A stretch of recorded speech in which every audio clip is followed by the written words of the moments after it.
जीवितिया व्रत की कथा। जीवित पुत्रिका का व्रत चीलों सियारों की एक कथा भी सुनी जाती है। वह संक्षेप में इस प्रकार से है।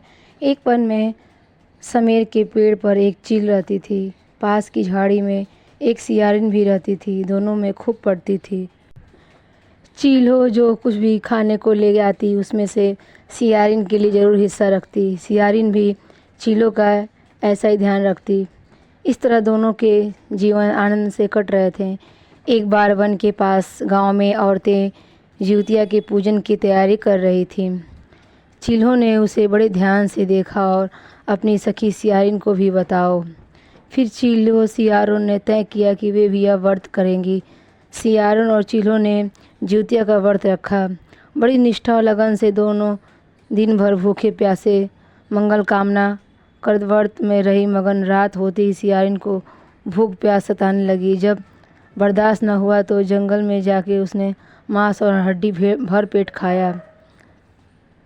चीलों ने हड्डी चबाने की कड़कड़ की आवाज़ सुनी तो पूछा कि यह कैसी आवाज़ है। सियारिन ने कहा, दिया बहन, भूख के मारे पेट गुड़गुड़ा रहा है।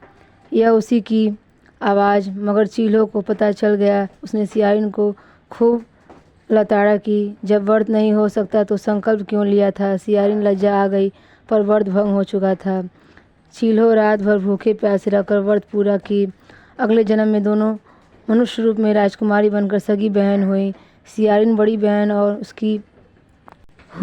उसकी शादी एक राजकुमार से हुई। चील्हों छोटी बहन हुई। उसकी शादी उस राज्य के मंत्री पुत्र से हुई। बाद में दोनों राजा और मंत्री बने।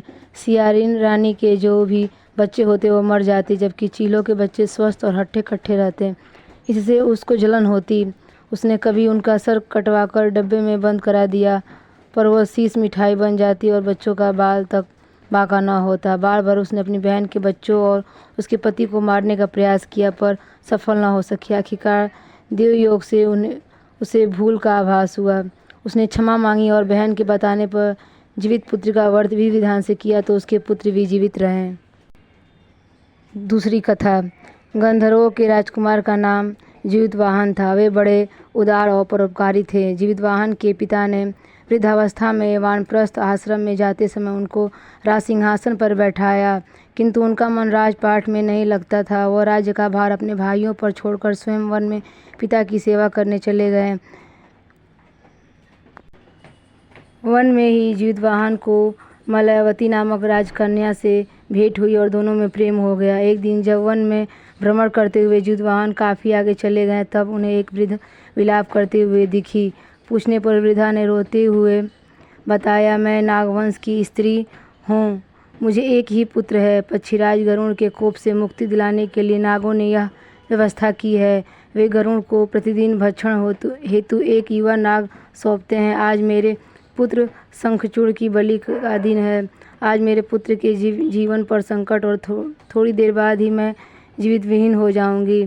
एक स्त्री के लिए उससे बड़ा दुख क्या होगा कि उसके जीते उसका पुत्र न रहे। जीवितवाहन को यह सुनकर बड़ा दुख हुआ। उन्होंने उस वृद्धा को आश्वासन करते हुए कहा, डरो मत, मैं तुम्हारे पुत्र के प्राणों की रक्षा करूंगा। आज उसके स्थान पर मैं स्वयं अपने आप को उसके लाल कपड़े में ढककर विंध्यशिला पर लेटूंगा, ताकि गरुड़ मुझे खा जाए, पर तुम्हारा पुत्र बच जाएगा। इतना कहकर जीवितवाहन ने शंखचूड़ के हाथ से लाल कपड़ा ले लिया और वे उसे लपेटकर गरुड़ को बलि देने के लिए चुनी गई विंध्यशिला पर लेट गया। नियत समय पर गरुड़ बड़े वेग से आए और वे लाल कपड़े में ढके जीवितवाहन को पंजे में दबोकर पहाड़ के शिखर पर जाकर बैठ गए।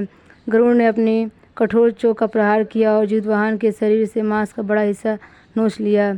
उसकी पीड़ा से जीवितवाहन की आंखों से आंसू बह निकले और वह दर्द से कराहने लगा।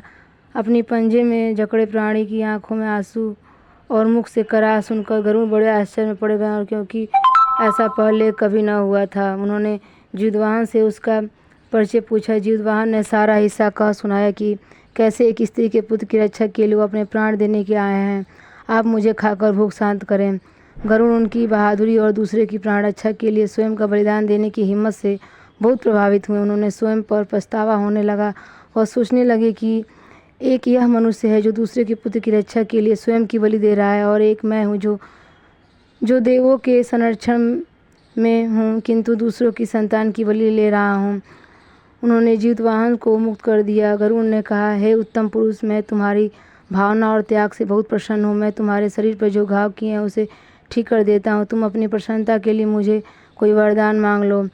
राजा जीतवाहन ने कहा कि हे पक्षीराज, आप तो सर्वसमर्थ हैं। यदि आप प्रसन्न हैं तो वरदान देना चाहते हैं तो आप सर्पों को अपना आहार बनाना छोड़ दें। आपने अब तक जितने भी प्राण लिए हैं उन्हें जीवित प्रदान करें। गरुड़ ने सबको जीवन दान दे दिया और नागों की बलि न लेने का वरदान भी दिया। इस प्रकार जीतवाहन के साहस से नाग जाति की रक्षा हुई। गरुड़ ने कहा, तुम्हारी जैसी इच्छा हो वैसा ही होगा। हे राजा, जो स्त्री तुम्हारे इस बलिदान की कथा सुनेगी और विधि पूर्वक व्रत का पालन करेगी, उसकी संतान मृत्यु के मुख से भी निकल जाएगी।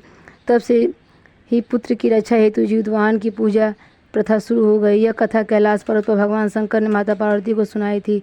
जीवित पुत्रिका के दिन भगवान श्री गणेश, माता पार्वती और शिव जी की पूजा एवं ध्यान के बाद ऊपर बताई गई व्रत की कथा सुननी और सुनानी चाहिए। तीसरी कथा।